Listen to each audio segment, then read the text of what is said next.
thing here. All right. Okay. There you go. You ready? See, I can see me. Yeah, don't worry about it. You don't need to see me. Don't worry about it. All right. You're Okay. the guy. Okay. I'm just Okay, the wizard behind the wall. Do you want to call him for the first segment? Yeah, let's get him out of the way. Okay. Can we take that little? You want to do the 2-minute one, or he has to go? He has to right go now. quickly. So let's get I him out got of the way. I got I'm sorry I couldn't get it. No, that's okay. It's all right. Okay, so sorry about this screw up. Yeah. He's such a good guy. I called him the spur of the moment. He said, "Sure, but I can only do 10 minutes." Okay, he's got a 925 number. Yeah, 925, which is over in East Bay. God, what a shame about St. Mary's yesterday, huh? Yeah, they just didn't play very well. Lost to Nevada or to who was it? Utah. Utah beat him. Yeah. How do you like all those upsets in the beginning? Yeah. Jim, Edward, and Bruce, how are you? What's going on, Jim? So you got to get out of here quickly, so we'll get to you right away. Yeah, I'd like to. Well, we're already behind here. But, Yeah. No, about 15 minutes if I Oh, that'd be great. That's perfect. That's perfect. Okay, you ready? Yeah. There we go. All right. Well, welcome back to Sports Econ 101. Again, I'm Edward Brown, your host, along with Bruce McGowan. Bruce, who's on the phone? Yeah, a good friend of ours, a guy who's been doing the Golden State Warriors on television, analyst for many, many years, former player, Jim Barnett, joining us. And Jim, got to ask you about the Warriors because the playoffs are not that far away. And there's a little concern locally about some of the injuries to the star players. But it's interesting. There was a piece in the one of the local papers today talking about how this might actually be beneficial to the Warriors to have some of these star players like Curry and Durant and Draymond Green and Klay Thompson getting some time to rest and rejuvenate and ready for that long stretch of playoff activity. I mean, I guess that's the positive way of looking at it, huh? Well, I think it's a long season, and I don't think it hurts to sit out a few games. Unfortunately, and not unfortunately, in some ways, but you're paid to play the game, and you can play 82 games. Most of these guys want to play 82 games, but there's no question that the Warriors who have gone, deep into the playoffs all the way into deep June each of the last 3 years, it takes a toll on them psychologically, physically, emotionally, and it's good to get away. They don't have much break, and so anyway, they're all getting healthy right now. I think Stephen Curry's going to be ready this weekend, and we'll go from there. But it's also giving players who haven't had a lot of minutes, a lot of playing time over the last few games, and a lot of experience, which should help in the playoffs. But this is what they're geared for. They are waiting for the NBA playoffs and trying to win 2 in a row and trying to make 3 out of the last 4 years. That remains to be seen. But a lot of things are happening. You have no idea who you're going to play in the first round because it changes daily in the Western Conference. I got to ask you, you've been covering this team for a long time. You played with this team. You played around the league with a lot of different players. And I'm curious to get your thoughts about, you're very close to this team. You're around them during practice. You're traveling with them on the road. You got to know these guys personally. What kind of a group of athletes is this team? Because for a lot of our listeners who are not from the Bay Area, they don't get exposed to the Warriors that much. They hear about them sort of obliquely. But this is a unique group of people in terms of their personalities, in terms of their focus. And it's really special, isn't it? Not just in the sense that they're a great team on the court, but they are really an unusual group of guys. Well, the whole organization is unusual. I've never seen one quite like it, from ownership on down through Bob Myers, the general manager, who is, I think, an incredible man. And then you have Steve Kerr. He amazes me all the time. He's such a great communicator. He knows how to say the right thing at the right time to all different people. He handles things extremely well, and he can treat individuals on the team differently. He knows how to communicate with them. A lot of people say, "Hey, you got to rein in Draymond Green," and he actually backs Draymond Green and appreciates his emotion and says that's what makes him great.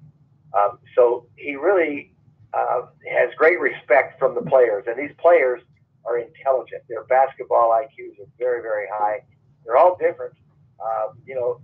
When you talk about Draymond Green, who's out there and you see his personality, but he's an incredible defender. He's the kind of core of the team. They're not going to win without him, even though they really don't need his scoring because they've got 3 great scorers in the NBA today, and Kevin Durant, Klay Thompson, and Stephen Curry, 2 MVPs in Durant and Curry. And they are all different. Durant, with his size, can get his shot anytime. If he wanted to average 40 a game, Bruce, and he could do that, but he plays a team game. He doesn't have a big ego. He's kind of quiet, rather introverted. Stephen Curry, doesn't have the size. He kind of surprised you, but he's the best shooter in the league. There's no question about it. He leads this league in three-pointers made every year. I think he's done it for 6 straight years. He's a big-time player. He can score inside now. And Klay Thompson is a great shooter. So they got the basketball skills, but they also have maturity. And they have really, I don't know, they've got a sense of balance in their lives. And they're really, really good people off the court as well. And so they've got one thing in unison, and that's to play together and to win a championship and do whatever is necessary to get to that step. It's interesting when they keep adding players, like Quinn. And you're talking about Quinn Cook and Jordan Bell. It almost seems like the first thing they do is, are you going to fit within the organization as a person? Obviously you got to play some basketball, but it's amazing how you always hear about how well all the guys like each other when they're playing. Well, character is important. It really is in the long run, and it keeps the chemistry together because teams get chemistry and they work for a while, and then somehow they can lose it, and you don't know how you got it, you don't know how you lost it. But with this team, because of who they are, the chemistry seems pretty intact, and it's not vulnerable to crack open like a lot of other teams. And so you see this team also, what they've done over the last, I guess now 4 years, they've won more games than any other NBA team in history, putting together those 4 seasons. And they've done it incredibly by, they don't go on big losing streaks. It's very rare that they lose 2 games in a row. And when they do have a loss, they come back and get a win. They're unique in that. So the chemistry, besides all the talent and everything, the character of this team keeps them together and keeps the chemistry in town, in fold. Do you find that when you, on the opposite end, when you have teams that seem to be kind of imploding, the players start getting more selfish, and then they're not passing the ball as much, and then maybe internally they're thinking about, okay, I got to show my skills off for the next team I'm going to get traded to? That's always been a problem, I think, in professional sports and in basketball. I can speak to that absolutely. And I, a great example of that, all of a sudden this year, Toronto, has the best record in the East. They've been a team that's been good, but they can't ever get out of the second round of the playoffs. And DeMar DeRozan is a great scorer, but he doesn't move the ball around. This year, they are moving the ball around. They are playing much better team basketball, and it shows. They've got the best home record in the entire NBA, which is pretty remarkable for this team. And so they are a team that has transitioned in, and I credit their coach. They've done a really good job of bringing them together. But yes, people can get selfish in this league, and it's the coach's job to get them to buy into the program. But I think more teams now, by the way, these guys have guaranteed contracts and they're all making millions of dollars. So I don't know what they'd be worried about. I would love to have a contract for 4 years for $74 million, like a lot of guys do. Still average 10 or 12 points a game.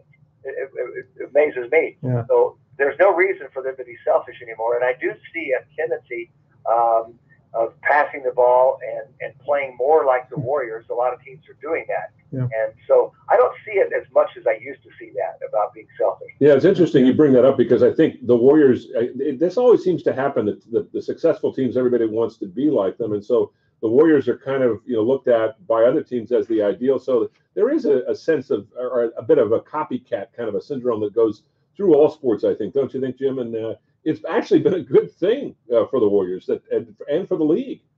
Yes, absolutely. It's made it much more competitive, made it much better. Because I really think I've never been in favor of the way the 3-point line is dominating now, and I'm not sure it really has helped in the long run because a lot of teams, it's pretty predictable basketball. Sometimes it looks like YMCA basketball. Yeah. Hey, Jim, before we let you go, any surprises you think coming up, like that we're seeing in the NCAA tournament?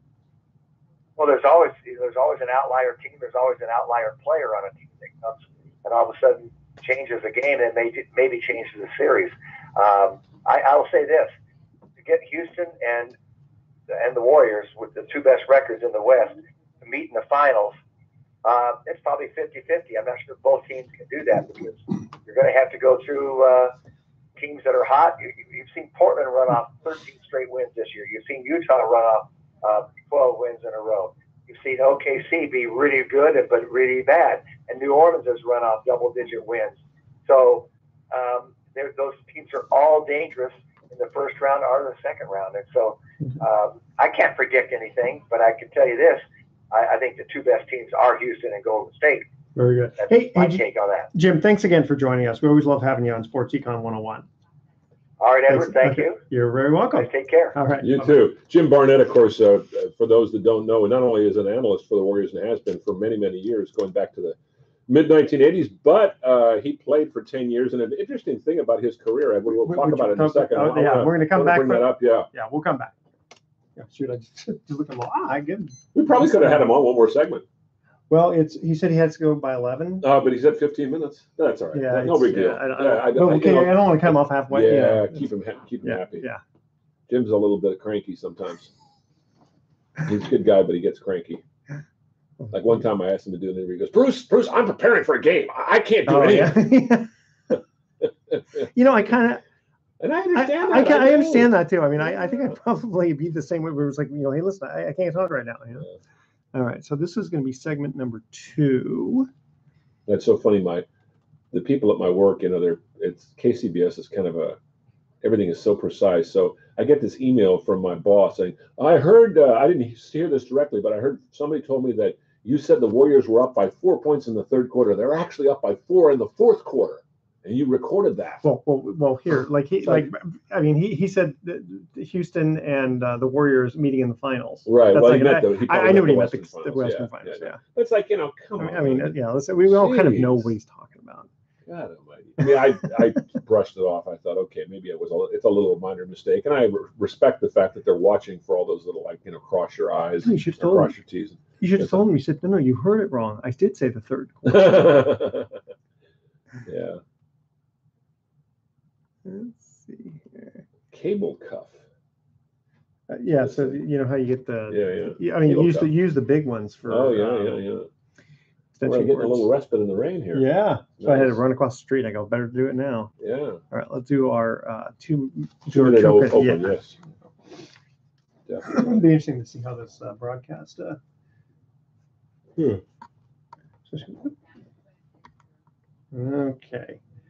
Got that. Let's try it now. All right. Welcome. You're listening to Sports Econ 101, the show where we discuss sports topics from a business perspective. I'm your host, Edward Brown, along with my co-host, Bruce McGowan, longtime sports radio personality.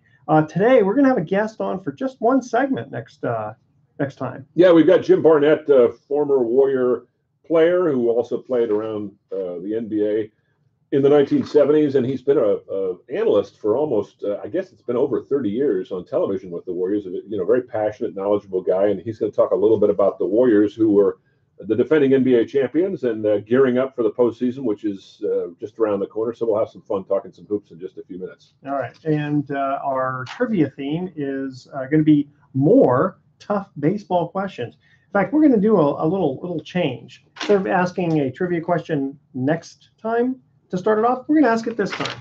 Here's our first trivia question. Who hit the first World Series home run ever in Yankee Stadium? Oh, that's a good one. That's a good one. You like that one? Yeah, I do. All right. Email Edward. That should be an easy one, too. Should be, but it's probably a trick question, knowing you. Well, knowing you always pull a trick question. I'm such a tricky person. You are a tricky person. I know you too well, Edward Brown. You're a tricky guy. Very tricky. Okay. Email Edward at sportsecon101.com to answer that question. And this segment of Sports Econ 101 is sponsored by Pacific Private Money, providing mortgage investments that are currently yielding over 7.5% secured by real estate. Even in today's low interest rate market, they are still paying over 7.5%. Check them out at pacificprivatemoney.com. By the way, those mortgages are very conservative, as they are averaging less than 60% loan to value. All right, when we come back, we're going to answer the trivia question. We're also going to have Jim Barnett on, and actually, you know what? I'll tell you what. I asked the trivia question, and we gave people enough time to email it in. So I'm gonna answer it right now. You're gonna answer? Yeah, I'm gonna answer it. Can right I get now. it? Can I get yes, of course you can. Go ahead. It's Babe Ruth. Of course it's not. Yeah, that's why it's a trick question. See, I It's not knew. tricky. It's just not him. Yeah, but it's somebody that we've never heard of, right? No, it's somebody you've heard of. Casey Stengel. Casey Stengel. And it was an inside the park That's home run right. in 1923. You know what's interesting about that? You'll tell me as soon as we Okay. get back from All break. right. Don't touch that dial. I realized that we started with Stengel, Jim and yeah. didn't answer the trivia question. There's I've got a great story about that too. Okay. Yeah, yeah. You know, it's so funny. You know, it was reminding in the very beginning when Vern and you and I did it, and I go, okay, I'm going to ask these trivia questions. I started asking like super, really easy ones. Yeah, you were. And I remember Vern even going, "What? Are you serious? Are you serious? Come on. What's the Who was the big red machine? You know, it was questions like that. Who's Charlie Hustle? Who's Charlie Hustle? Who was the Say Hey Kid? Yeah, exactly. Well, if you ask that to younger people today, they wouldn't. Well, they wouldn't know. Yeah, they wouldn't. And the thing is, how many players today have nicknames? That's an interesting thing. Nicknames have gone away. We should talk about that. That is kind of fun. Yeah. Nicknames have gone away. Yeah, gosh, like in the 20s, 30s, 40s. I mean, they all the way up until through the 90s. 90s, yeah. Yeah, and it just stopped in the 90s for some reason. I don't know why. I mean, Cal maybe Ripken. players didn't think it was cool. I don't know. I mean, the A's or the Giants back in the 80s had Will the Thrill, and Mitch and Hackman, and Chili. Sure. You know, I mean, they still had a lot of these guys. BB, Big Daddy, Caveman. You remember all those guys? Oh yeah. Yeah. Well, what about and you know who the Gray Eagle was? Yeah, that was Chris Speaker. Very good. Yeah. The Gray Eagle, who was a member of the KKK, by the way. Him? Yeah. Oh man. Yeah. Well, I mean, it was that time there were a lot of people were, unfortunately. KKK was kind of mainstream back in the 20s and 30s. It really was. It was still not. I mean, the thing is, it's still what it represents, though. I know. A lot of people were against it, but there are a lot of people that it's kind of like people who support Donald Trump. There's 33% of the people out there who think he's doing a great job, Yeah. But it's not as extreme as that. But yeah, I mean, some people think it is. Impeach him, put him in jail. They're not going to impeach him. They're not going to put him in jail. He's going to be our president for the next 3 years. Just live with it, deal with it. And then when I hear people complaining about it, you should have voted. If you didn't like it, you had a choice. You didn't vote. 3 years. He'll be for the next 7 years. Oh God, I don't think so. I was just going to try to give you a heart attack. I don't think so. I don't think he wants to be president for 7 years. He says he wants to, but I don't think he can physically. Well, how's a guy supposed to say, I only want this for 3 years? Well, Reagan was president until he was 77, 78. No, I mean, but the thing is, if you tell people, I don't want to be president. there's kind of the. Yeah. Okay, so we asked the trivia question. We had him on. Okay.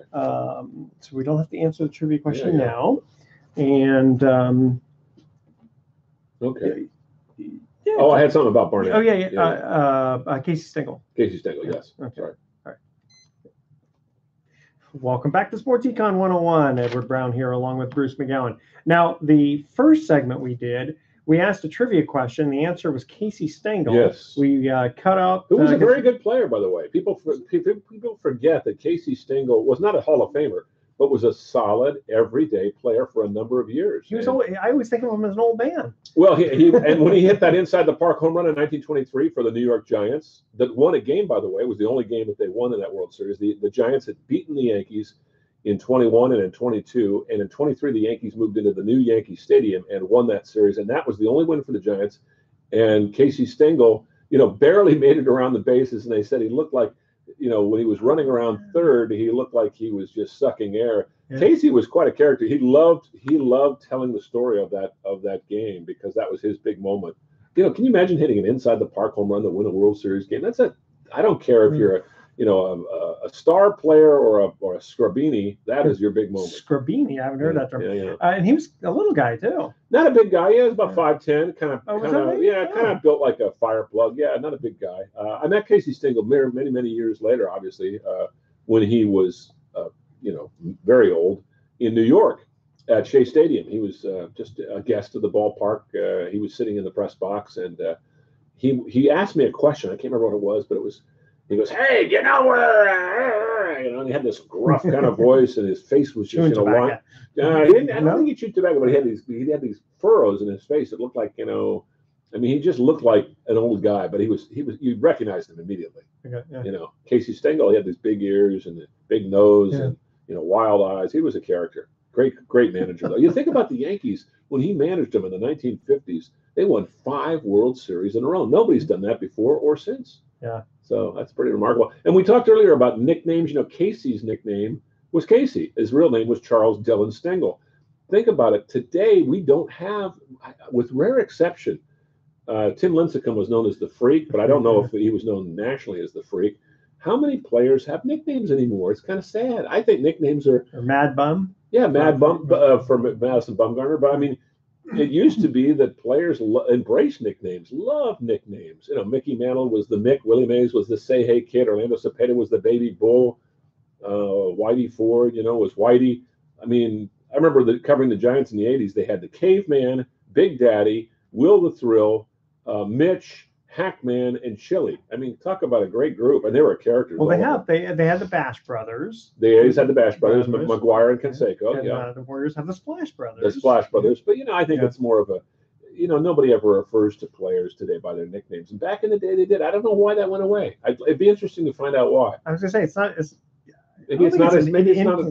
not politically incorrect. No, I mean, unless you're calling them something. Well, maybe it's all about marketing, and players don't want to be thought of as kind of cartoon characters. I don't know. I mean, Kevin Durant is known as KD, but I mean that's not really a nickname. Yeah. Steph Curry, what's he known as? Steph. And Klay Thompson. No, they call Baby Assassin. Baby-faced assassin. Yeah, that's what they called him for a while. That's what the writers once in a while called him. But that's too long a nickname. Yeah, it is too long a nickname. Can't call him that. Yeah, I'm looking forward to. Speaking of the Warriors, I'm looking forward to the playoffs. I mean, the playoffs are a whole different ballgame. In I think the best postseason, though, the best playoffs, the sport that has the best playoffs without question is hockey. For some reason, really, yeah, hockey. There are more upsets. The games are more exciting. I think the players, you can see it noticeably. They're ratcheting up their efforts. The crowds are more into it, and I think it's also because if you get a hot goalie, everything changes. And in basketball, usually the better team wins. It's pretty rare that you get upsets in basketball. Unless you're in the NCAA. In the NCAA, it's one and done. In the NBA, it's best of every series is best of 7. I think they should cut it down to 3 rounds, and the first round should be best of 5. Like that's what it used to be. Well, hockey is the same thing. It's best of 7 for 4 rounds. You play almost 2 months. That's absurd. Yeah, because baseball they do it too. Yeah, well, baseball's first round is the best of 5, which I like. It makes it more interesting. And then you got that wild card game in baseball, which I think is great. I think it's great too. Yeah. It's all and that's the way it should be. If you don't win your division, you should have to fight for one game. Remember the Giants? The last time they won the World Series, they had to go into Pittsburgh as the wild card team. They only won 88 games that year. They were 88-74, had the worst record of the 10 teams that made the postseason. They clobbered the Pirates. I remember Brandon Crawford in Grand Slam, and they took off from that point on, and they didn't lose. They came back and beat Kansas City. They were down 2-1, but I mean they didn't play poorly the entire postseason. No. So the hot teams always get it going. Well, going back to basketball for a minute. Yeah. So LeBron James arguing with Tyronn Lue. We were talking with Jim Barnett about. By the way, Tyronn Lue has been in bad shape. He's had I don't know if it's heart problems. He's had stomach problems and chest pains, and he can't sleep at night. He's been taking some time off. I think the stress. Yeah. How old is he? He's not 40? That old. He's about 40. The problem is, I think it's just the stress of coaching that team. It's, they've turned their roster over. LeBron is a great guy, but LeBron is almost like a coach on the court, and you have to work with him. And, sometimes LeBron can be probably a little full of himself. So, I wonder how often, like, Tyronn Lue wants to call a play. LeBron just says, no, we're going to do this instead. I wouldn't be surprised. I mean, not knocking LeBron. LeBron is the closest thing to a player coach. And to be honest with you, I don't think, as much as I respect Tyronn Lue, I don't even think they need him. Yeah. I think LeBron. I mean, Bill Russell used to be a player coach. He was a very good one back in the day. So yeah, but I think he was a lot more respected. Nothing against Tyrone. Well, yeah, I think so. I mean, obviously, and LeBron, for all his faults, and he has a few of them, he's a little full of himself, is basically a good guy, and he knows the game better than anybody else. I wouldn't mind putting the game in his hands at any time. No problem. What is this, 18th season or something? 15th. 15th And he's only season? 33 years old. Well, that's it. I remember him coming right out of high school. Yeah, he's amazing. I mean, I can't remember in any sport an athlete quite like him. Maybe Wayne Gretzky. But Gretzky wasn't a physical specimen. He was kind of skinny, but he was a great athlete. I mean, Kobe, he didn't dominate as much as LeBron. No. But he had the LeBron takes the game over. LeBron could take a team of mediocrities and turn them into a contender, just by the sheer force of his will. He could. Yeah, but like you said, with all of the various trades, Isaiah Thomas going and people coming and going. I think a team like the Warriors, I'm not sure if LeBron would fit in. He'd get along with the guys, but I don't know, he'd have a tough time deferring to other players. And, everybody in that team is willing to defer to another guy for the better of the team. And I don't know if LeBron would be that way. I think he wants to win a championship and he'll do whatever he can, but he still has the ego of a great athlete. So I don't see Draymond deferring to anybody, do you? Well, he does. He does at times. Draymond is a great passer. People forget he is a terrific passer. Really? Yeah. I mean, he leads the team in assists. He runs the floor like a point guard when he carries the ball. He's carries the ball. He dribbles the ball. Carries the ball. You turn it over. No, I love Draymond. I love the fact that Draymond plays right on the edge, and he does get a lot of technicals, a lot of turnovers. Though. But I don't. He's been getting better at it. I think when he tends to force the action a little bit. That's what I mean. Yeah. But the Warriors are lucky. I mean, you think about that bench they have. They've got Sean Livingston, David West, and Andre Iguodala, who are all KG veterans. Then they got the young players like Jordan Bell and Nick Young, who has been around for a while, finally streaky shooter, finally hitting his stride, and Kevon Looney, and now Quentin Cook and Omri Caspi. I mean, that's a great bench. I don't see Steve Kerr, unless he runs into severe injury problems with his team, and we mentioned they've had some injury problems, but nothing super serious. As good as Houston has played, I think Houston may have peaked out. They've won 24 or 25 games. Can they keep that up forever? I don't think so. What happened to Kevon Looney? Suddenly he comes out of nowhere and starts really taking over, but being a little bit more aggressive. Yeah, you know what it is about I think it's the system the Warriors have, and it's the fact that they give their players a lot of support, and they make them feel, even when they're sitting on the bench, like, JaVale McGee sometimes doesn't play for 3 or 4 days, and he gets in there and he blocks 3 or 4 shots. Yeah. It's an all for one for all attitude. You don't see that on a lot of teams. Steve Kerr engenders that kind of atmosphere, and it's rare. Well, it is because of who he is. I was talking about a time when a few games ago, Nick Young got kind of a little manhandled, not much, and he pushed off. Oh, I remember that. Remember that? And he got called for technical. Yeah. And the first thing he goes over, and Steve Kerr, he puts his arm around him and Quinn Cook, and they just all laugh and smile, and it wasn't a big deal. And if he's playing with some other team, there probably is going to be recriminations and barking at each other. Or the Warriors, it's all a big happy family. And if they have any problems, they keep it to themselves and they keep it behind closed doors. You never, ever, in the years I've covered the Warriors now, and I've been covering for many, many years, but I have never even heard a hint in the last 3 or 4 years about them having any discord in the locker room. None, nothing. And it's a lot of that is Steve Kerr. I think a lot of that is the environment that he creates. Can you imagine playing on a team where there's total discord all the time? And there's a lot of teams like that too. Some of these bad teams are that way. I think basketball, Edward, more than any other sport, has the potential for a team to really to come unglued because you have a smaller group of athletes. Exactly. Yep. And I think, it's not that basketball players have bigger egos than the other sports, but they're put under the microscope perhaps a little bit more because they're closer to the fans. You see their faces more. They don't have a helmet. They don't wear a hat. They don't wear and they're more visible. So I think naturally they're a little more egotistical. Yeah. Just naturally. I mean, with football, you got 11 guys on the field at the time. Yeah. And how many fans out there would actually be able to even recognize other than maybe 2 or 3 stars on the team without the helmet on? They wouldn't. Without the uniform number on. All right, so we're going to get to another commercial break here. But this game is going. This broadcast. I'm so used to going game. This broadcast is moving along so fast. We're having too much fun. That's what we like to do. Hey, by the way, when we come back, we want to talk a couple things. Richard Sherman going to the 49ers. Jordy Nelson going to the Raiders. I like that. I like him as a player. I don't know if he's for some reason, I don't know. He seems like too nice a guy to Oh no, the Raiders have always had nice guys, and I think just all all the hype. All the hype. Okay, here we go. Who struck out 308 batters in 1971? In the regular season. In the regular season. Yeah. Okay, that's our question. Don't touch that dial. Sports Econ 101. I'll be right back. Oh, that's a good one. 1971. Obviously, it'll be a player you've heard of. I'm sure it will. Mm-hmm.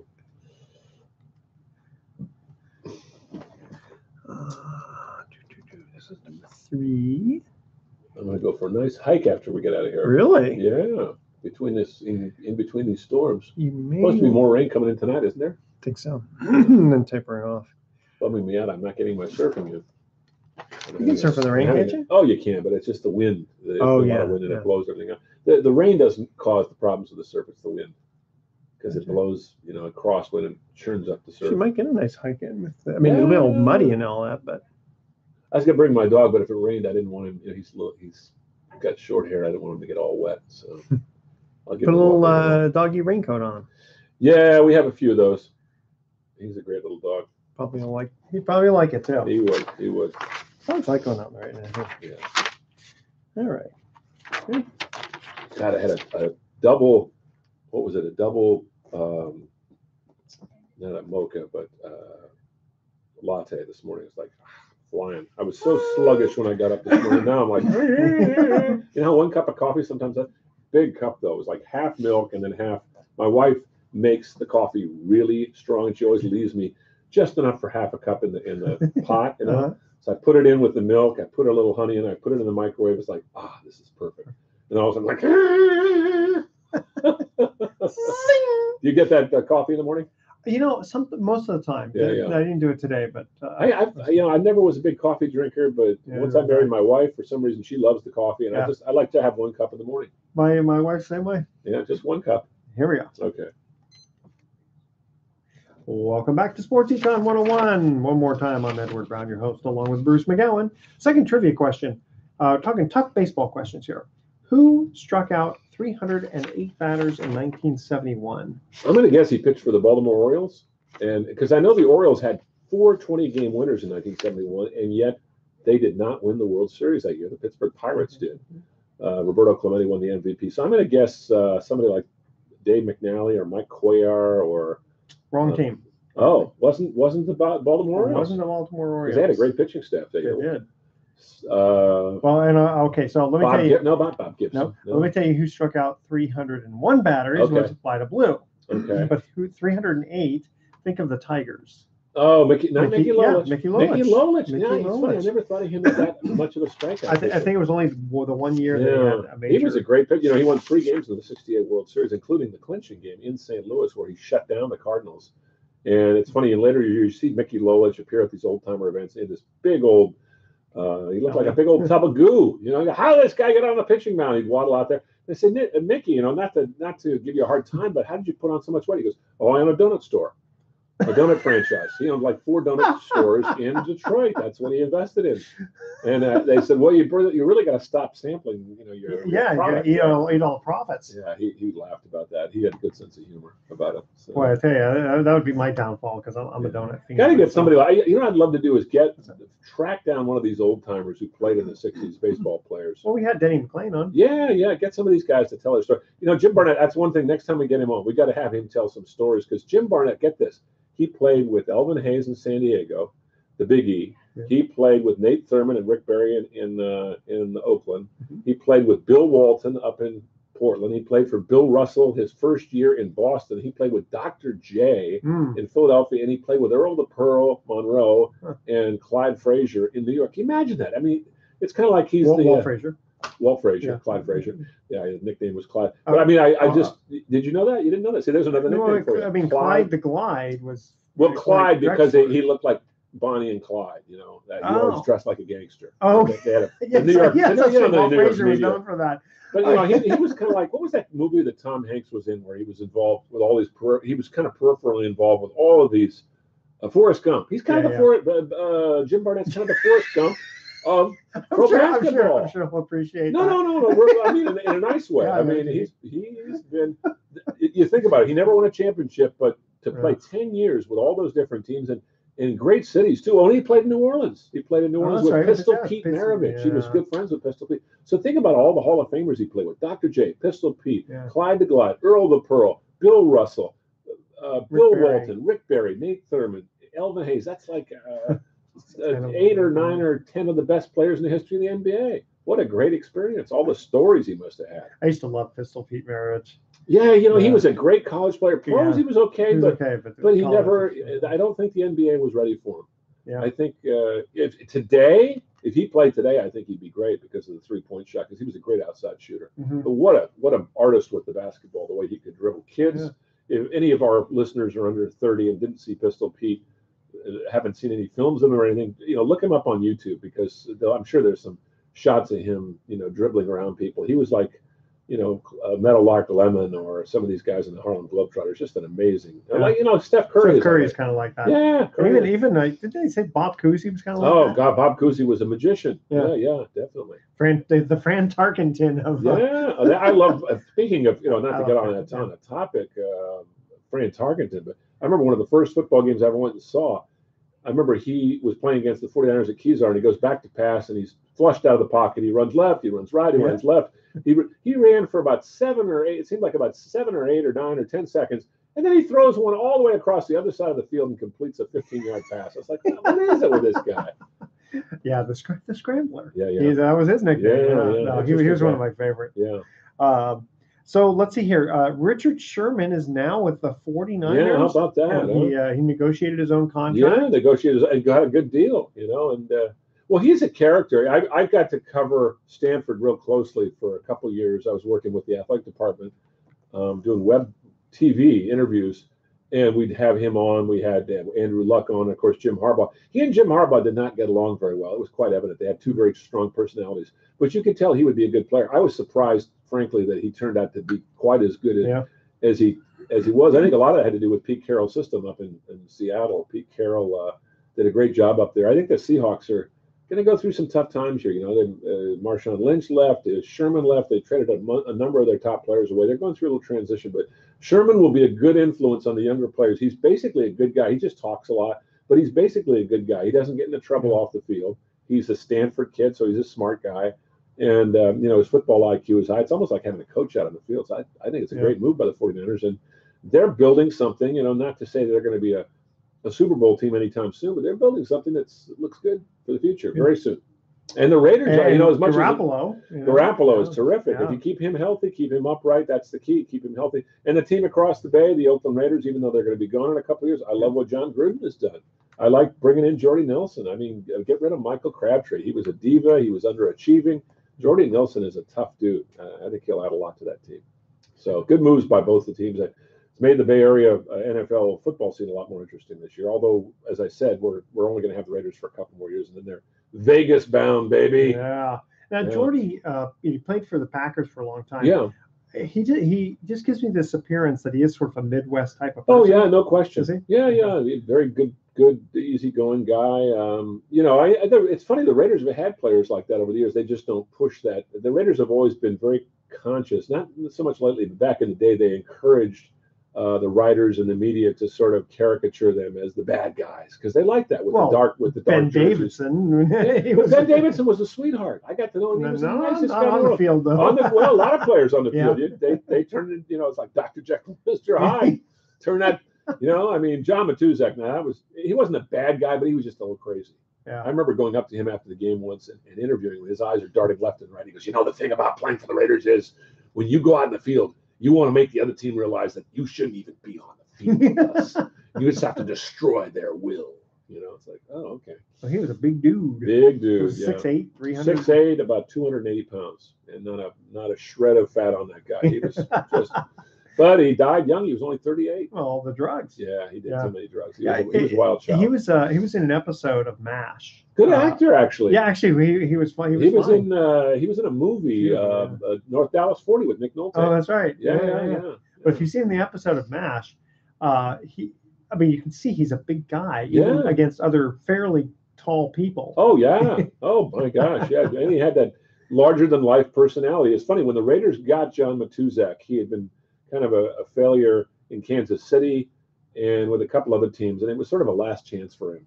And he wasn't a great player, but he was solid. He was a good player, and the Raiders cultivated his style of play, and he fit in well with them. And he got to play on 2 Super Bowl champions, so good for him. Lyle Alzado was also a Raider, yeah, but in LA, not in Oakland. Yeah, that's right. So he doesn't count. That's right, because he also played with Denver. Yeah, and I'm trying to remember if he was a little younger then. A little younger, but he also died young. He had a brain tumor, which he says, or he said, was a result of taking too many steroids. There was no proof of it, but I think he was one of the first people to point out that steroids were not good. And towards the end of his life, he admitted he'd been a habitual user because he used the steroids to get healthy and to build up muscle. And I hate to say it, steroids are still being used in the NFL. I'm sure they are. Well, I remember ephedra. Oh, right? yeah. Big thing. Okay. Oh, yeah. There was a big stink over that. Yeah, but it was because people were abusing it. Oh, yeah. Because you can abuse any little Sure, form. you can. Because I remember there was a friend of mine who it was this thing called MetaBoost. Yeah. And it had that bottle, by the way, over there. This? No, not that. That right over there. Oh, this one? Yeah. It's vitamin B12, baby. You're such a healthy guy. Look at you. People can't see this, but Edward's he's got an orange and an apple right next to him. Healthy guy. That's just for looks. Yeah. So when your wife walks in there, what you been eating? Oh, Edward, you're taking such good care of yourself. I got the cookies in the drawer along with the candy. There you go. Yeah. That's the best way to handle these things. Yeah. Okay, so let's see here. A little bit of March Madness. Holy smoke! So first thing, Buffalo upsets Arizona. This is obviously a little while ago, but that's the first time that a first seed upseeded a 16 the seed. Buffalo Bulls. What a great story that was. They beat him by 20 points. That's crazy. Or how about Nevada Reno with Eric Musselman coaching? They were down by 22 to Cincinnati. They came back and won. I love Eric Musselman. Have you ever listened to him? He did some television work for a while. He worked for the Warriors as a coach for a while. Very outgoing, very outspoken. His dad was a good coach, and he's done a great job up at Nevada Reno. He didn't do well with the Warriors. Nobody did well with the Warriors. They brought in Dave Cowens, Mike Montgomery. I mean, they ran through so many coaches, and it was Chris Cohen, the owner, who nobody remembers outside of the Bay Area. But he ran that team for 16 years, and they went to the playoffs once. That tells you how bad an owner he was. And he just ran through players. Was it just not... Just had no plan. They were very good at marketing the team. They brought in the fans. The fans showed up, but they weren't good at building a team. They kept firing and hiring coaches. They kept running through players. They had different general managers. You got to have some continuity. These teams that give up on a coach when they have one losing season or don't make the playoffs, or they got to look at themselves and think, maybe it's me. Maybe I should step back and let the coach give him 3 or 4 years. Yeah. In the case of Jack Del Rio getting fired after 2 years and not making the playoffs this 1 year, I think it was because they knew they were going to get John Gruden. If they didn't have Gruden waiting in the wings, they probably wouldn't have made that move. And the Warriors made took a huge risk when they fired Mark Jackson, who was very popular, because they had no guarantee that Steve Kerr was available. He just happened to drop into their lap. I mean, that was and do you remember the owners, Lacob and Gruber? Getting they got booed. Oh yeah, at the very beginning. Yeah, well, also they traded Monte Ellis, who was a very popular player, and Rick Barry had to come out on the court and defend. Literally, hey, come on, fans, show some class. Yeah. Rick always likes to argue with people. He's the. Oh, he was right. I mean, Monte Ellis was the more tattoos these guys get, which I'm a little disappointed in JaVale McGee and McCaw getting tattoos. I'm telling you. Yeah, I've never been a big fan of Monte Ellis. He was a good player, but how many winners has he played on? He was a good player, but you had to put him on. I think if you put him on a good team with people that really kind of focused, and not a bad guy, but just. He's just sort of typical of the NBA of the 90s and aughts, like selfish, shooting the ball all the time, not passing the ball. That's what I love about the Warriors. They share the basketball, and it's all for one and one for all. And I think that philosophy has spread around the league, and it's changed basketball. That's the way basketball was played for years. That's the way it should be played. That's the way it still is played over in Europe, and that's the way it's being played again now. Yeah, if you have a player who basically hogs the ball all the time like they do at the YMCA, I mean, even your own players, they're not going to really want to pass to you much. No. And unless you're just so good, like LeBron. But even LeBron gets a lot. LeBron the other night had 17 assists. Yeah. He set up Kevin Love for the game-winning shot. So. Well, he's definitely passed the ball more in the last few years. Oh yeah. Well, he's just a more complete player. He's a great defender. He's a great shooter. He can do everything. There's nothing he can't do. I think also as guys get older too, they realize. I mean, now LeBron's still. I don't say he's at the peak of his game. Maybe he's starting to wane a little bit. He says he is. Okay. He thinks he's at his peak. He's at his peak. Okay. But 32, you should be. Yeah. But see, if you're in the NBA and you're young, you think you can do everything. You're not as willing to pass the ball. No, maybe not. Okay. Tell you what, we're going to go to our last trivia question. Yeah. Talking hard baseball. What team fired Joe McCarthy 2 years before he led the Yankees to a 1932 World Series appearance? Oh, I know that one. Really? Yeah. Good for you. Yeah. So it's not quite as hard as we thought it was. Well, no, it is hard. I mean, you have to be a baseball aficionado and historian. See, that's the thing. I remember all these like meaningless little items from the past, but I can't remember my own social security number. Well, that's good. No one will steal it from you. Okay, don't touch that dial. Sports Econ 101. We'll be right back with some closing comments. Actually, I do know my social security number. I'm sure you do. It's funny. Everybody always says, where's your social security card? I don't know. I was given it like 30 years ago. I don't know where it is.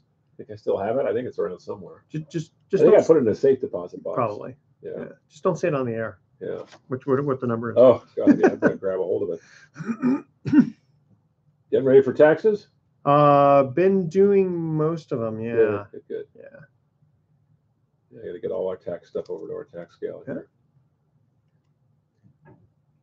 Yeah, I had got my own return done, and then I realized I looked at it and I go, there's a mistake the computer made, and sure enough, when I called the company, they said, "Ooh, there's a glitch in the system." Oh, well, that's a good thing you found out. Yeah, I know. I hate to. The government, if they find out, they'll ding you. They'll find a way to ding you, or want more money from you.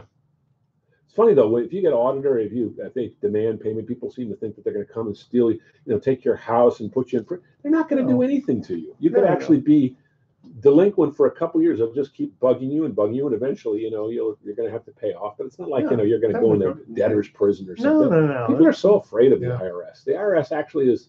I've dealt with them. They're actually nice people. Some of them are. Some of them are. Some of them. No, I've been lucky. I found.